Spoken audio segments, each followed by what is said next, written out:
Welcome to SQL and PLPG SQL. So today's topic is SQL delete statement. So there are some points to learn about SQL delete statement. Then first point is delete statement is used to delete existing data from the table. मतलब जो table में आपके existing data है वो delete करना है आपको. Then you can use the SQL delete statement. Then second point is delete, it's a one DML command. DML is nothing but data manipulation language. Then third point is rollback is possible for delete statement.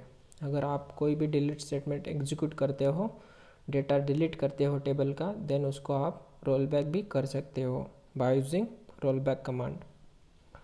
We can use delete statement in procedures to improve performance of the query. मतलब as per your requirement you can use delete statement in procedures. मतलब अगर आप कोई भी business logic लिख रहे हो तो उसमें आपको डिलीट स्टेटमेंट यूज़ करना है, then you can use delete statement. So then we will go ahead. So I have created two tables here to understand SQL delete statement. And first table is department information, and columns are department number and department name. In department number data is like 1 2 3 4, and department names are IT, Mech, Civil and ENTC. Department number is one primary key constraint. Then we will go for the second table, and second table name is student information, and there are two constraints, primary key and foreign key, and columns are like student number, student name and department number. And there are four students, Rushikesh, Anurag, Vishal and Suraj, and department numbers are like 1 2 3 and 4. So I have taken here two constraints, student number and department number. तो आपको यहाँ पे पता चलता है कि मैंने इस डिपार्टमेंट इंफॉर्मेशन का रेफरेंस स्टूडेंट इंफॉर्मेशन टेबल में लिया है. Then we will go for the syntax of the delete statement. So syntax is like delete from table name where condition. आप विदाउट वेयर क्लॉज भी डिलीट स्टेटमेंट लिख सकते हो, पर वो टेबल का सारा डेटा डिलीट कर देगा. Then we will go for the statements of the delete statement.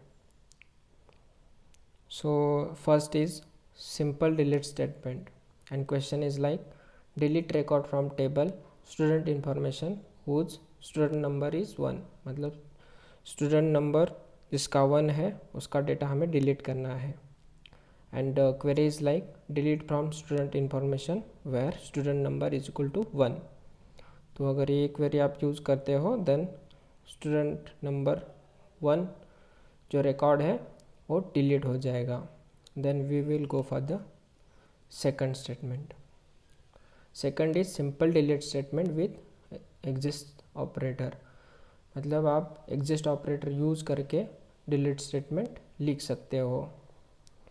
And question is like delete records from student underscore information table whose department number is exist in department information table.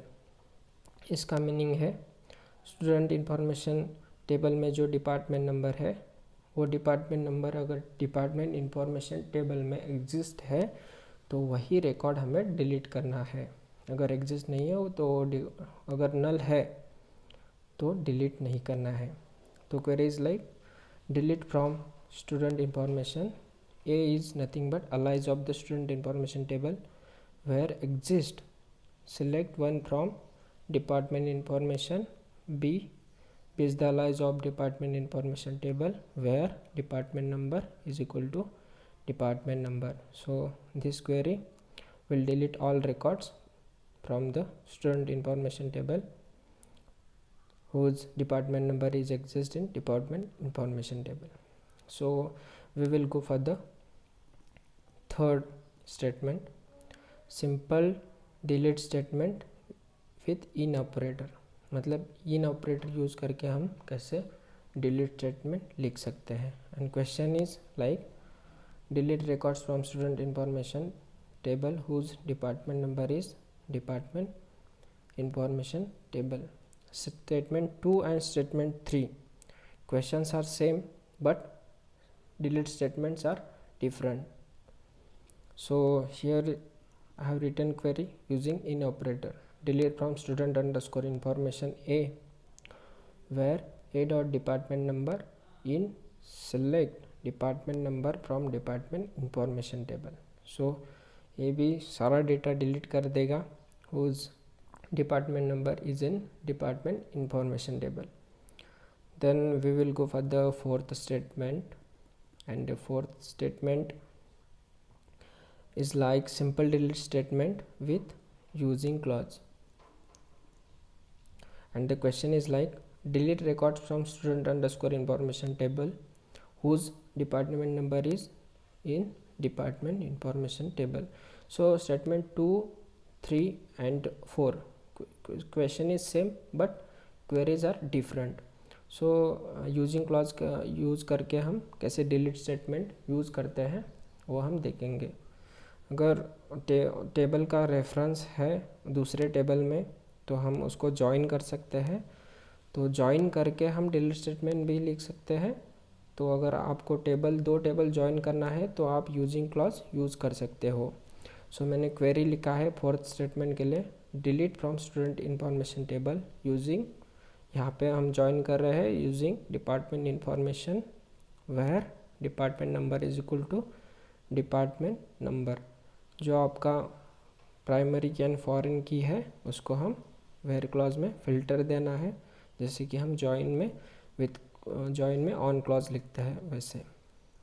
Then we will go for the fifth and last statement. So simple delete statement and question is like delete department number 1 from table department information. मतलब department information का जो department number 1 है हमें वो delete करना है. तो हम क्वेरी ऐसे लिखते हैं delete from department information where department 1, but this query will throw the error. तो ये एरर कैसे थ्रो करता है वो भी मैं बताऊंगा कि बिकॉज यहाँ पे मैंने टेबल क्रिएट किया था डिपार्टमेंट इंफॉर्मेशन का और प्राइमरी की था डिपार्टमेंट नंबर, बट इसका रेफरेंस मैंने स्टूडेंट इंफॉर्मेशन टेबल में दिया था. तो आप डायरेक्टली डिपार्टमेंट नंबर 1 डिलीट नहीं कर सकते डिपार्टमेंट इंफॉर्मेशन से, बिकॉज इसका रेफरेंस स्टूडेंट इंफॉर्मेशन टेबल में है. अगर आपको डिलीट ही करना है तो पहले आपको डिलीट करना होगा स्टूडेंट इंफॉर्मेशन टेबल से उसका reference, then you can delete department number 1 from the department information table, then this query will not throw the error. So ये था सिंपल डिलीट स्टेटमेंट का explanation. So thanks for watching this video and please comment to learn any basic topics about SQL and PLPG SQL.